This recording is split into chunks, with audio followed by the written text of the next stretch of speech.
बोलो जयकारा बोल मेरे श्री गुरु महाराज की जय। बोलो साचे दरबार की जय। बोलो श्री सतगुरुदेव भगवान की जय। सौभाग्यशाली गुरुमुख सज्जन मंडली, इसी प्रकार अपने मन एवं चित्त की समस्त वृत्तियों को एकाग्र रखते हुए अपना ध्यान सम्मुख विराजमान श्री श्री 108 श्री सद्गुरुदेव महाराज जी श्री परमहंस महान विभूतियों की ओर लगाते हुए और अपनी मुख रसना को पवित्र करने हेतु एक बार ऊंची और मीठे स्वर में बोलिए जयकारा बोल मेरे श्री गुरु महाराज की जय। बोलो साचे दरबार की जय। बोलो श्री सतगुरुदेव भगवान की जय। गुरुमुखों, संत महापुरुष इस जीव के इस संसार में सच्चे हितैषी हैं।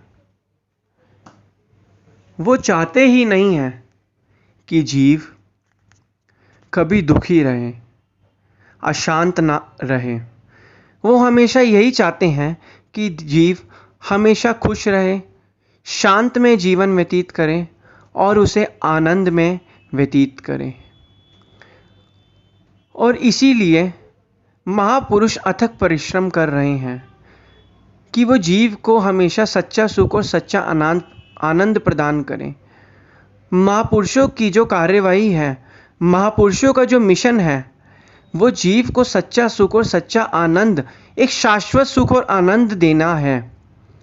ऐसा सुख जो कभी खत्म ही नहीं हो सकता, जो अनंत सुख है।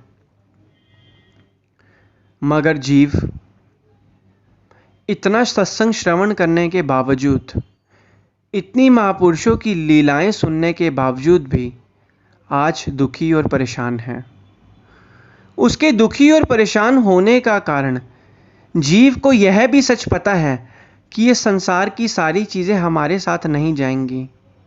ये सारी मोह माया मिथ्या चीज़ें हैं। ये सच और सच्चाई पता होने के बावजूद भी जीव क्यों दुखी हैं? जीव के दुखी होने का मुख्य कारण जीव का ये अपना मन है, क्योंकि मन ही जीव को फंसाता है और मन ही जीव को निकालता है। मन विचारों और भावों की श्रृंखलाओं में इस जीव को जकड़ देता है, जिससे जीव ना चाहते हुए भी उसके अंदर फंस जाता है और उससे निकलना उस जीव के लिए बहुत ही कठिन हो जाता है। लेकिन महापुरुषों ने अपने वचनों में फरमाया है कि मन तू ज्योत स्वरूप है, अपना मूल पहचान। जो मन है, मन का कोई अस्तित्व नहीं है। मन तो एक घोड़े के समान है। बस हमें अपने मन की लगाम को अपने हाथों में रखना है। फिर जिस तरीके से घोड़े की लगाम हमारे हाथ में होती है, हम उसे जिस तरफ चलाना चाहे उस तरफ चलाते हैं। इसी प्रकार जब मन की लगाम भी हमारे हाथों में होगी तो हम उसे जिस तरफ चलाना चाहे उस तरफ चला सकते हैं। लेकिन इस मन की लगाम को पकड़ना बहुत ही मुश्किल और कठिन कार्य है, जिसमें निरंतर रोज अभ्यास की जरूरत है। आज सारा संसार जो भी कर्म कर रहा है, अपने मन के अधीन होकर कर्म कर रहा है। और जो गुरुमुख हैं, वो श्री सद्गुरुदेव महाराज जी की आज्ञा और मौज में चलकर उनके हिसाब से कर्म कर रहे हैं। जीव का जो मन है, वह उसे पतनों की तरफ लेकर जाता है। कहीं ना कहीं से ऐसे ख्याल और भाव क्या कहते हैं इकट्ठे कर देता है। ऐसे ख्याल और भाव इकट्ठे कर देता है।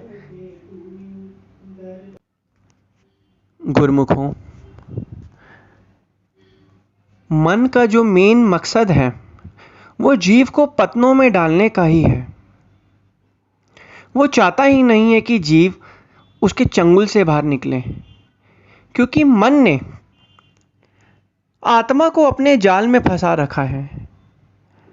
आत्मा जो हमेशा सुख में शांति और आनंद चाहती है, लेकिन मन उसको सुख और शांति आनंद देना ही नहीं चाहता। वो काल और माया के चक्र में फंसाना चाहता है। इसीलिए महापुरुषों का वचन यही है कि तुम जितना दयाल की तरफ चल जाते रहोगे तो काल तुम्हारा पीछा नहीं करेगा, और अगर तुम दयाल के रास्ते पर नहीं चलोगे तो काल तुम्हारा पीछा करेगा। इसलिए महापुरुषों के यही प्रवचन है कि हमेशा अपने मन के विपरीत चलो। मन के अगेंस्ट अगर हम चलना स्टार्ट कर देंगे तो मन हमारा धीरे धीरे अपने आप ही हार जाएगा और हम जीत जाएंगे। बोलो जयकारा बोल मेरे श्री गुरु महाराज की जय। बोलो श्री सतगुरुदेव भगवान की जय।